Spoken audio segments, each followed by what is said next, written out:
you to stop comparing yourself with other when that can bring you as a negative person. So let's go.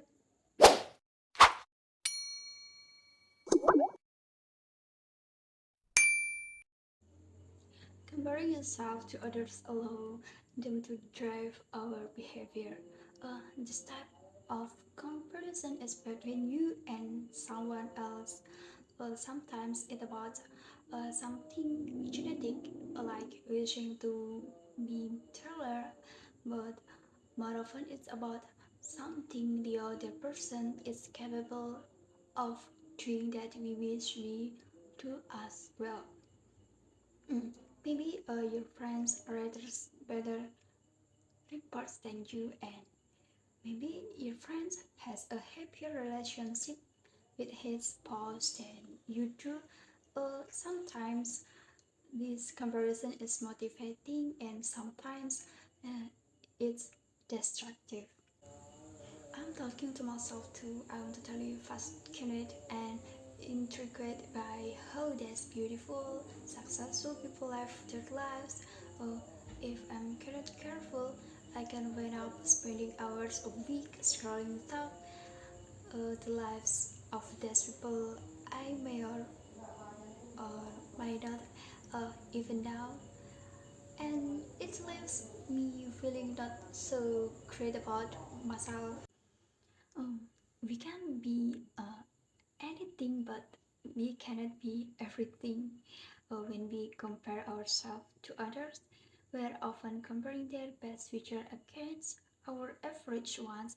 It's like being right-handed and trying to play an instrument with your left hand.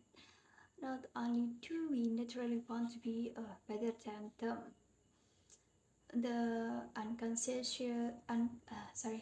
the unconscious realization that we are not often becomes self-destructive. And sometimes comparison between people are a recipe for unhappiness unless you are the best in the world. It's let's be honest, only one person is. Not only are me unhappy, but the other people are as well. They are probably comparing themselves to you. Maybe you're better and at networking that they are, and they are jealous. At first, when we compare ourselves to others, when we end up focus our energy on bringing them down instead of raising ourselves up. Oh, there is one thing that you're better and at than the other people. Oh, so paying you. This is the only game you can really win. When you start with this mindset, the birds start to look better again. No longer are you focused on where you stand relative to others. Instead, you focus and energy is placed on what you're capable of now and how you can improve yourself. Life becomes about being a better version of yourself. And when that happens, your effort and energy go toward upgrading your personal operating system every day. Um, Not worrying about what your coworkers are doing. Uh, you become happier, free from the checklist of false comparisons and focused on the present moment. When what you do doesn't meet the expectation of others, too bad. Too bad. The way they look at you is the same way you were looking at them. Tough to start, lands have by experiences and expectation. What really matters is what you think about what you do, what your standards are, what you can learn today. That's not an excuse to ignore thoughtful opinions. Other people might give you a picture of how you fall short of being your best self. Instead, it's a reminder to compare yourself to who you were this morning. Are you better than you were when you woke up?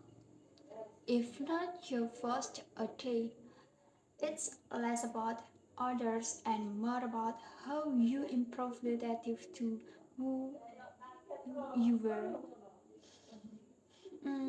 You just stop comparing between people and um, focus internally. You start being better at what really matters. Being you. It's simple, but I think, yeah, it's not easy. But you can try it for yourself. So, the most important things in life are measured internally. Thinking about what matters to you is hard.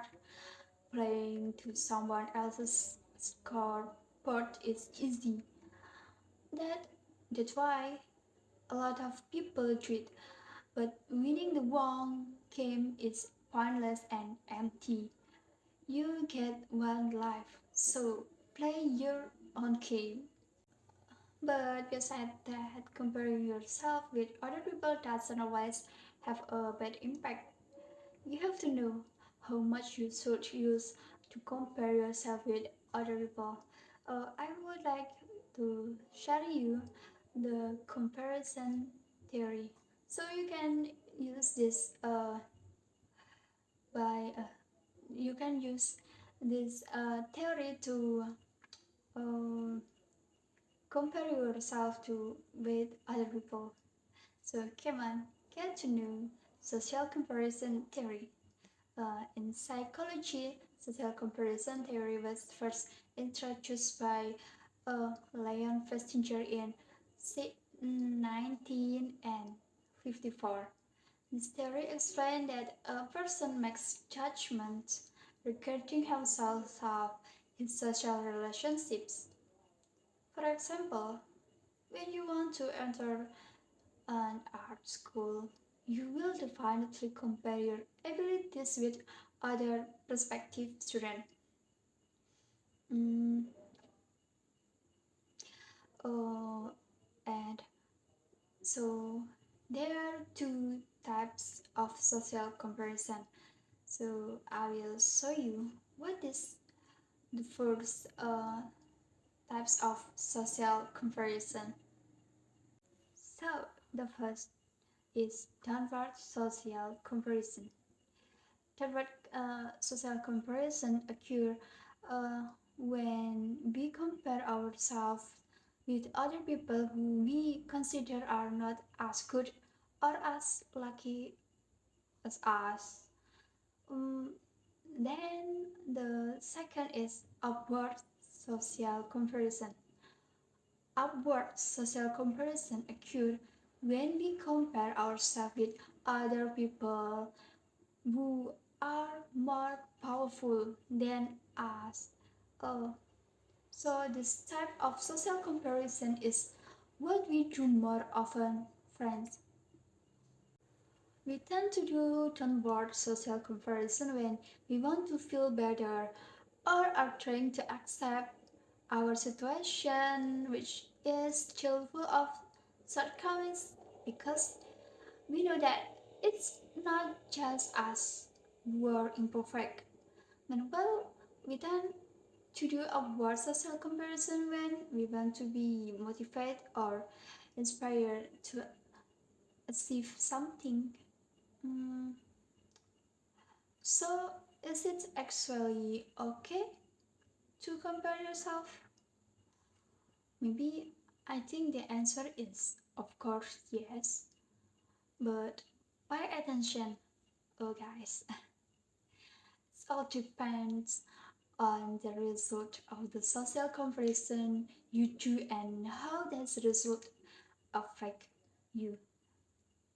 If uh, if social comparing makes you motivate to develop yourself to be better, or makes you more grateful for whatever your situation is, then that's okay. However, if social comparing that you do actually makes you lower yourself, like self confidence and feel worthless, so stop immediately. That's a sign. Uh, that's a sign that you compare yourself too much.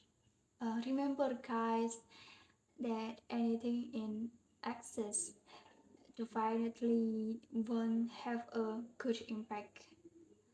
So let's do social comparison so it doesn't burden you. So pay yourself. Oh, that's all from me. Uh, Thank you for your nice attention. Wassalamualaikum warahmatullahi wabarakatuh. See you next time.